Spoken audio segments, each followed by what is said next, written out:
The AR-15 has been America's rifle for over half a century. It's lightweight, customizable, and backed by an ocean of parts. But lately, things have started to shift. Could its reign finally be coming to an end? In this video, we'll talk about the modern rifles stepping into the spotlight. Rifles like the military-adopted SIG MCX Spear, the battle-tested CZ Bren 3, the civilian-friendly PSA JCal, and other piston-powered platforms that are cleaner, tougher, and ready for suppressed fire. You'll hear how each of them is challenging the old-school AR formula with modern solutions to today's battlefield and civilian demands. We'll also take a quick look at a wild bullpup as well, the RM-277, and break down why, even with all this innovation, the AR-15 still refuses to go quietly. These are not the average everyday AR clone you see manufacturers turn up every so often. They've got monolithic uppers, long-stroke gas systems, polymer-cased ammo, and all sorts of things. These models can do things the AR can only dream of. If you're still rocking your AR, that's fine. I am too. But after watching this, you might start asking yourself if it's time to try something new. Let's get to it. The AR-15 traces back to Eugene Stoner's AR-10. Colt picked up the design and soon licensed it far and wide once patents expired. Hundreds of companies jumped in, creating a vast parts ecosystem that let gun owners build their own rifles at home. When restrictions eased in the mid-2000s, the AR-15 soared in popularity among hunters, competitors, and those looking for a reliable defensive tool. It carried enough accuracy and had a light enough recoil impulse to suit a wide range of uses. Its direct impingement system brought some fouling back into the action, but owners learned how to keep it running with proper cleaning. The true genius lay in how easy it was to swap uppers, barrels, triggers, and furniture. It became a rifle you could personalize in every conceivable way, and that turned it into something more than just a tool. People connected with it as a symbol of freedom and self-reliance. It formed the backbone of the modern American shooting scene. Now that new designs are pushing boundaries, folks are beginning to ask if the AR-15 can keep up, or if it's finally time for something different. Conversations about replacing the AR often come down to evolving threats and new priorities. Militaries around the world have run into advanced armor on the battlefield, and that leads them to look for cartridges with more punch than .556. Suppressor use has grown too, and direct impingement systems can get dirtier and hotter when suppressed. Enthusiasts love the AR, but they also crave firearms that run cleaner under high-volume fire. Governments have begun awarding contracts to rifles designed from the start to beat modern armor at longer distances. Some use high-pressure cartridges that deliver greater velocity. Others focus on piston-driven mechanisms that work well with suppressors. That shift has folks noticing that the AR's design dates back to an era when .556 was enough for most engagements. The folks who love the AR-15 won't abandon it overnight, but many want something that meets their needs without constant tweaks or specialized parts. New rifles that combine reliability with next-level ballistics are starting to grab the spotlight, and this is changing how we view the unchallenged place the AR used to hold. The first rifle to challenge the AR on a major stage is the SIG MCX Spear, also known as the XM7 for the U.S. Army. The military spent years looking for a platform that could defeat modern body armor, and SIG offered a design around .277 Fury, 6.8 by 51, which carries more velocity and energy than .556. The Army signed a long-term contract with SIG in 2022, and frontline troops may eventually replace their M4 carbines with the Spear. It uses a short-stroke gas piston system, unlike the AR's direct impingement. That setup runs cleaner, especially with a suppressor. The bolt and barrel swap system also make it easier to adapt the rifle to different calibers, which fits the Army's desire for versatility.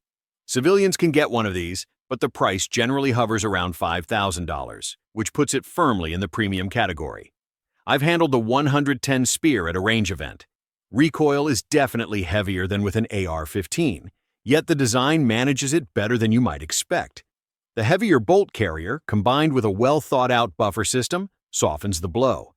There's also a focus on rugged construction for rough field use.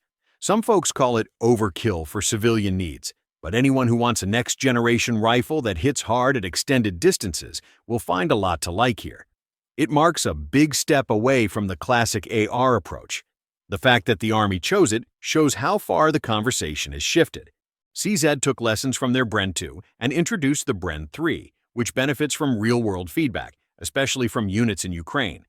The Bren 3 uses a short-stroke piston system with a redesigned monolithic aluminum upper. The bolt now includes dual extractors to deal with adverse conditions, and the gas block has 3 settings for normal, adverse, and suppressed firing. The folding stock assembly is more robust than before, thanks to an aluminum hinge that also allows for the entire bolt carrier group to be removed through the back. Field maintenance becomes easier, and that draws interest from folks who need maximum reliability. Civilians in the US can still opt for the Bren 2Ms, which offers a solid approximation, but the Bren 3 remains on the military side for the time being. Overseas, it has carved out a place for itself among special forces and military users looking for an alternative to older designs. Some expect a commercial version of the Bren 3 eventually, although CZ hasn't confirmed a timeline. It carries a modern look, clean operation, and robust construction that reflect an effort to advance beyond the AR's framework. General Dynamics tried to shake everything up with the RM-277, a bullpup created for the Army's next-generation squad weapon trials. It fired a polymer-cased round made by True Velocity, which lightened the soldier's load and produced less heat around the chamber.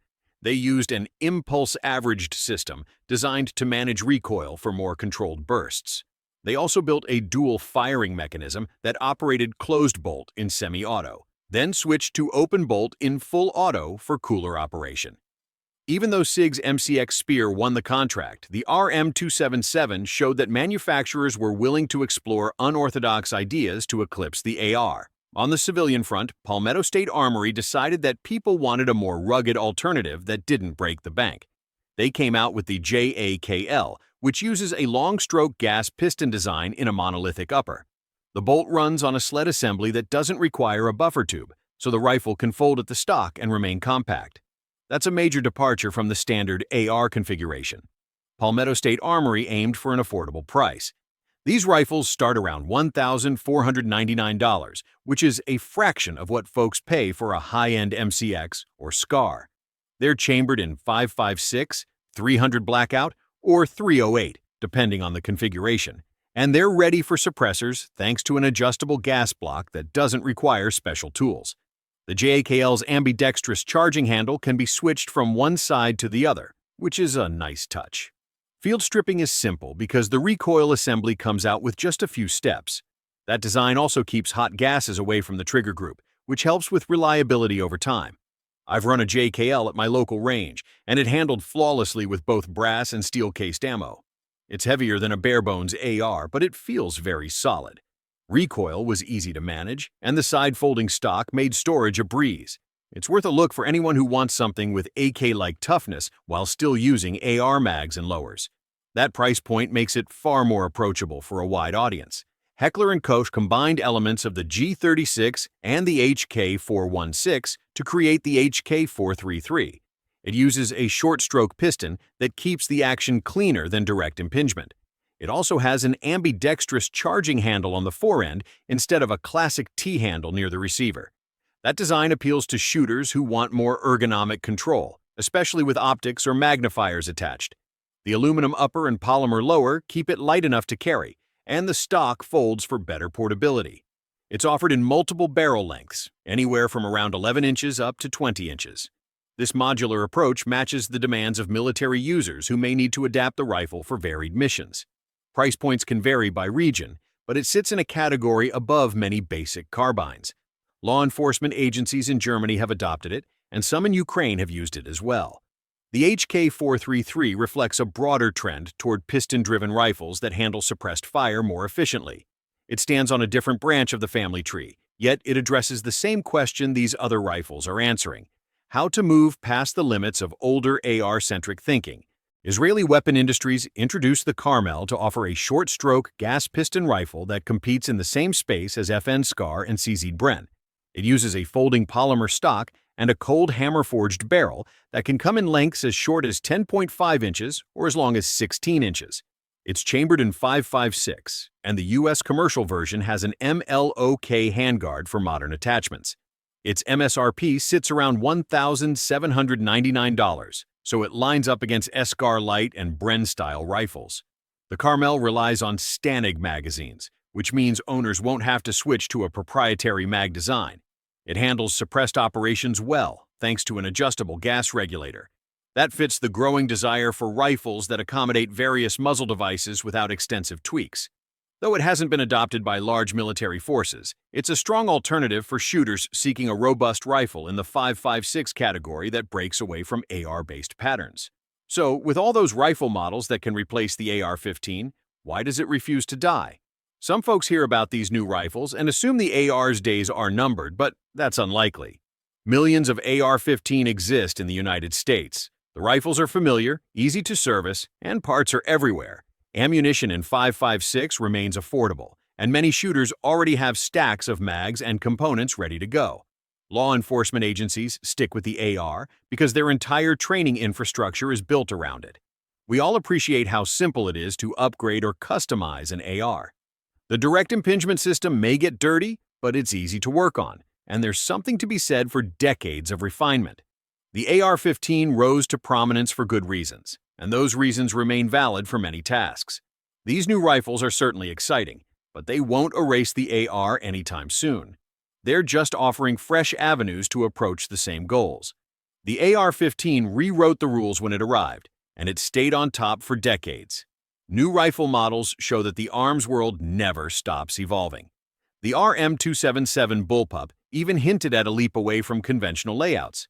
Anyone who loves the AR will still find plenty of reasons to keep it close, but these newer platforms offer different gas systems, better ballistic performance, and modern ergonomics for today's shooters. If friends ask me about the future, I say the AR remains a fine choice, yet these rifles might be what comes next. So there you have it.